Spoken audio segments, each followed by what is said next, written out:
എല്ലാവർക്കും സ്നേഹവന്ദനം. ഉൽപ്പത്തി പുസ്തകം 12-ാം അധ്യായത്തിലേക്ക് നമ്മുടെ പഠനം എത്തുകയാണ്. 12-ാം അധ്യായത്തിൻ്റെ വാക്കുകളിലേക്കും അതിലെ ആശയങ്ങളിലേക്കും പ്രവേശിക്കുന്നതിന് മുമ്പ് ആമുഖമായിട്ട് ചില കാര്യങ്ങൾ പറയേണ്ടത് അത്യാവശ്യമാണ്. കാരണം ഈ 12-ാം അധ്യായം ബൈബിളിലെ തന്നെ ഏറ്റവും പ്രധാനപ്പെട്ട അധ്യായങ്ങളിലൊന്നാണ്. അല്ലെങ്കിൽ അതിൻ്റെ 1 മുതൽ 3 വരെയുള്ള വാക്യങ്ങൾ അതിപ്രധാനപ്പെട്ട വേദഭാഗങ്ങളിലൊന്നാണ്. ബൈബിളിൻ്റെ മുന്നോട്ടുള്ള ഇനിയുള്ള ചരിത്രം ബൈബിളിൻ്റെ എന്ന് മാത്രം പറഞ്ഞാൽ മതിയോ എന്നതിനെക്കുറിച്ച് എനിക്ക് ആശങ്കയുണ്ട്. ഒരുപക്ഷെ ലോകത്തിൻ്റെ മുഴുവനും ചരിത്രം ഈ 3 വാക്യങ്ങളുമായി ബന്ധപ്പെട്ടിരിക്കുന്നു.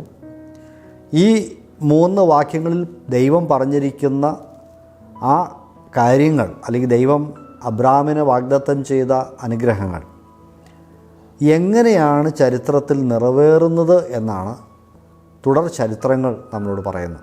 അത് ബൈബിളിലെ ചരിത്രം മാത്രമല്ല, ലോകത്തിൻ്റെ മുഴുവനും ചരിത്രവും ഇതുമായിട്ട് ബന്ധപ്പെട്ട് കിടക്കുന്നു എന്നതാണ് ഇതിലെ അത്ഭുതകരമായിട്ടുള്ള കാര്യം. അപ്പോൾ അതുകൊണ്ട് ഈ വാക്യങ്ങൾ പ്രധാനമായിട്ടും 12-ൻ്റെ 1 മുതൽ 3 വരെയുള്ള വാക്യങ്ങൾ വളരെ ശ്രദ്ധേയമായിട്ടുള്ള വാക്യങ്ങളാണ്. നമ്മൾ വളരെ കാര്യമായി പഠിക്കേണ്ട വാക്യങ്ങൾ തന്നെയാണ്. ആമുഖമായിട്ട് ഞാൻ ചില കാര്യങ്ങൾ ഈ ഭാഗത്തെക്കുറിച്ച് പറഞ്ഞിട്ട് നമുക്ക് പഠനത്തിലേക്ക് പ്രവേശിക്കാം. ആദ്യമായി പറയാൻ ആഗ്രഹിക്കുന്നത്, ഈ ദൈവത്തിൻ്റെ കാര്യപരിപാടികൾ, ഈ ഭൂമിയിൽ ദൈവം ചെയ്യാൻ പോകുന്ന കാര്യങ്ങൾ മുന്നോട്ട് പോകുന്നത് തിരഞ്ഞെടുക്കപ്പെട്ട ചില മനുഷ്യരിലൂടെയാണ്.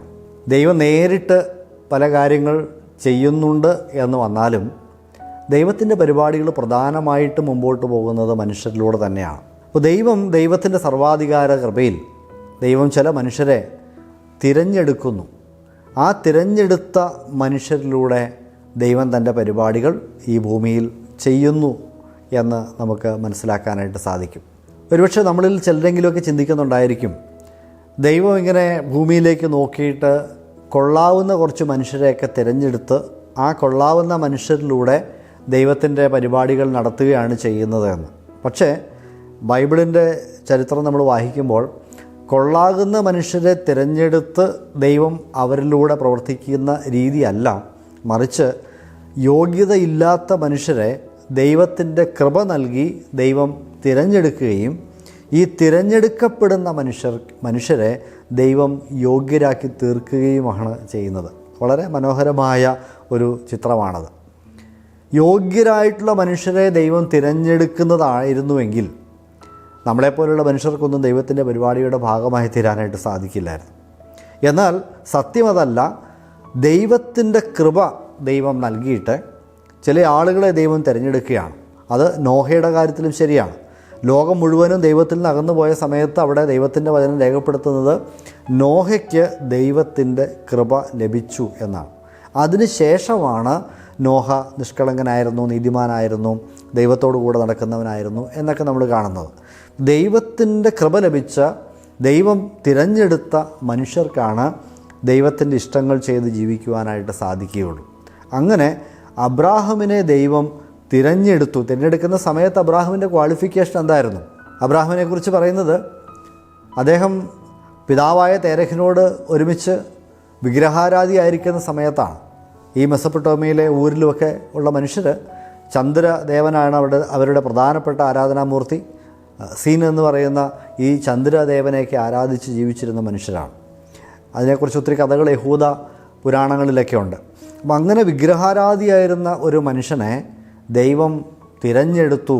ആ മനുഷ്യനെ ദൈവത്തിൻ്റെ കൃപ നൽകി ദൈവത്തിൻ്റെ പരിപാടിയുടെ ഭാഗമാക്കി ദൈവം തീർത്തു. അതിനുശേഷം അബ്രാഹാമിനെ ദൈവം ഉപയോഗിക്കുന്ന കാഴ്ചയാണ് നമ്മൾ കാണുന്നത്. അതുകൊണ്ടാണ് ഞാൻ പറഞ്ഞത്, യോഗ്യതയുള്ളവരെ തിരഞ്ഞെടുക്കുന്ന ഒരു ദൈവത്തെ അല്ല, അയോഗ്യരെ തിരഞ്ഞെടുത്ത് യോഗ്യരാക്കി തീർക്കുന്ന ഒരു ദൈവത്തെയാണ് ബൈബിളിൽ നാം കാണുന്നത്. എത്ര മനോഹരമായ ഒരു ആശയമാണ്. ഈ വേദഭാഗത്തെക്കുറിച്ച് മുന്നമേ സൂചിപ്പിച്ചതുപോലെ ഇത് കേവലം ഒരു വ്യക്തിയിൽ ഒതുങ്ങി നിൽക്കുന്ന ഒരു വേദഭാഗമല്ല, അല്ലെങ്കിൽ ഒരു വ്യക്തിയെക്കുറിച്ച് മാത്രമല്ല ഇതിൽ പരാമർശിക്കുന്നത്. ചരിത്രം മുന്നോട്ട് പോകുമ്പോൾ അബ്രഹാമിൻ്റെ കുടുംബത്തിൽ നിന്ന് ആരംഭിച്ച് ഇത് ലോകത്തിലെ സകല ജനവിഭാഗങ്ങളിലേക്കും എത്തുന്ന ഒരു പരിപാടിയുടെ ആരംഭമാണ്. ദൈവത്തിന് ഈ അബ്രാഹാം എന്ന് പറയുന്ന ഒരു വ്യക്തിയെക്കുറിച്ചോ അബ്രാഹാമിൽ നിന്ന് പുറപ്പെടുന്ന അദ്ദേഹത്തിൻ്റെ ബയോളജിക്കൽ ജനറേഷൻസ് അല്ലെങ്കിൽ ജഡപ്രകാരമുള്ള സന്തതികളെക്കുറിച്ച് മാത്രമല്ല പരിപാടിയുള്ളത്. അഥവാ ഇസ്രയേൽ എന്ന് പറയുന്ന ജനതയെക്കുറിച്ച് മാത്രമല്ല ദൈവത്തിന് പരിപാടിയുള്ളത്. ദൈവത്തിൻ്റെ പരിപാടികൾ കുറച്ചുകൂടി വിശാലമാണ്. പലരും ചിന്തിക്കുന്നത് പോലെ ഈ യഹോവ എന്ന ദൈവം ഇസ്രായേൽ എന്ന് പറയുന്ന ഒരു ജനവിഭാഗത്തിൻ്റെ മാത്രം ദൈവമാണ്, അതുകൊണ്ട് യഹോവയെ ഒരു ഗോത്ര ദൈവം എന്നൊക്കെ ആക്ഷേപിക്കുന്ന നാസ്തികന്മാരായിട്ടുള്ള ആളുകളൊക്കെ ഉണ്ട്. പക്ഷേ അതൊക്കെ വളരെ ബാലിശമായിട്ടുള്ള ചിന്താഗതികളാണ്. ബൈബിളിനെ വാസ്തവത്തിൽ മനസ്സിലാക്കാത്തത് കൊണ്ടാണ് ഇങ്ങനെയുള്ള കാര്യങ്ങളൊക്കെ മനുഷ്യർ പറയുന്നത്. അപ്പോൾ ഇവിടെ നോക്കുക, ദൈവം പറയുന്നത് എന്താണ്? അബ്രാഹാമിനെ ദൈവം തിരഞ്ഞെടുത്തു, എന്നാൽ ആ അബ്രാഹാമിലൂടെ ലോകത്തെ മുഴുവനും അനുഗ്രഹിക്കുന്ന ഒരു പരിപാടിക്കാണ് ദൈവം അവിടെ പദ്ധതിയിടുന്നത്. നിന്നിൽ ലോകത്തിലെ സകല വംശങ്ങളും അനുഗ്രഹിക്കപ്പെടും എന്ന് പറഞ്ഞാൽ അത് യഹൂദന്മാരെക്കുറിച്ച് മാത്രമുള്ളൊരു പരിപാടി ആണ് എന്ന് നമുക്ക് പറയാൻ സാധിക്കില്ലല്ലോ. ലോകത്തിലെ സകല വംശങ്ങളെയും അനുഗ്രഹിക്കുവാനായിട്ടുള്ള പദ്ധതിയാണ് ദൈവം വിഭാവന ചെയ്യുന്നത്. അല്ലെങ്കിൽ ദൈവത്തിൻ്റെ ലോകത്തെക്കുറിച്ചുള്ള കാര്യപരിപാടിയിൽ ഇസ്രായേലിനെ അല്ലെങ്കിൽ യഹൂദന്മാരെ മാത്രമല്ല ദൈവം ഉൾപ്പെടുത്തിയിട്ടുള്ളത്, സകല ജനതകളെയും ദൈവം ഉൾപ്പെടുത്തിയിരിക്കുന്നു. ദൈവം ഇസ്രായേലിൻ്റെ മാത്രം ദൈവമല്ല, സകല ജനതകളുടെയും ദൈവമാണ്. മനുഷ്യവർഗത്തിൻ്റെ മുഴുവനും ഉടയവനാണ്, ദൈവമാണ് ബൈബിളിൽ പറയുന്ന യഹോവയായ ദൈവം എന്ന് നാം മനസ്സിലാക്കേണ്ടതാണ്. മറ്റൊരു കാര്യം ഈ വേദഭാഗത്തെക്കുറിച്ച് പറയാനുള്ളത്, ഞാൻ ദൈവത്തിൻ്റെ ഉടമ്പടികളെക്കുറിച്ച് നേരത്തെ ഒന്ന് സൂചിപ്പിച്ചിരുന്നു. ദൈവം നോഹയോട് ഉടമ്പടി ചെയ്ത ആ ഒരു സന്ദർഭം വിശദീകരിച്ചപ്പോൾ ദൈവം ചെയ്ത 7 പ്രധാനപ്പെട്ട ഉടമ്പടികളെ നമുക്ക് ഈ ബൈബിളിൽ കാണാമെന്ന് പറഞ്ഞിരുന്നു. നോഹയോടുള്ള ഉടമ്പടി കഴിഞ്ഞ് പിന്നീട് നമ്മൾ കാണുന്ന പ്രധാനപ്പെട്ട ഒരു ഉടമ്പടിയാണ് ഈ അബ്രാഹാമിനോട് ദൈവം ചെയ്യുന്ന ഉടമ്പടി.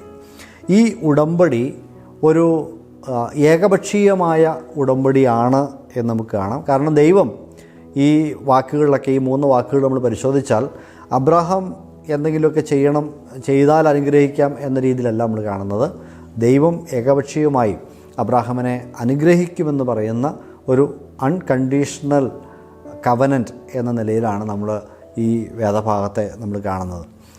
ഇത് കണ്ടീഷണലാണ് എന്ന് ചിന്തിക്കുന്ന ആളുകളൊക്കെ ഉണ്ട്. അതിനെക്കുറിച്ച് നമുക്ക് പിന്നീട് ചർച്ച ചെയ്യാവുന്നതാണ്. അപ്പോൾ ഈ വേദഭാഗത്തെക്കുറിച്ച് നമ്മൾ പഠനം ആരംഭിക്കുന്നതിന് മുമ്പ് ആമുഖമായി ഇത്രയും കാര്യങ്ങൾ നമ്മുടെ മനസ്സിൽ ഉണ്ടായിരിക്കട്ടെ. ദൈവവചനത്തിൻ്റെ ചരിത്രം ഇനി മുമ്പോട്ട് പോകുന്നത് ഈ പറയുന്ന 3 വാക്യങ്ങളുടെ വിശദീകരണം എന്ന നിലയിലാണ് എന്ന് നമുക്ക് മനസ്സിലാക്കാം. അബ്രാഹാമിൻ്റെ കുടുംബത്തിൻ്റെ മാത്രമല്ല, ലോകത്തിൻ്റെ മുഴുവനും ചരിത്രവുമായി ഈ വാക്യങ്ങൾക്ക് ബന്ധമുണ്ട് എന്നുള്ള കാര്യവും നമുക്ക് മനസ്സിലാക്കാൻ സാധിക്കുന്ന കാര്യമാണ്.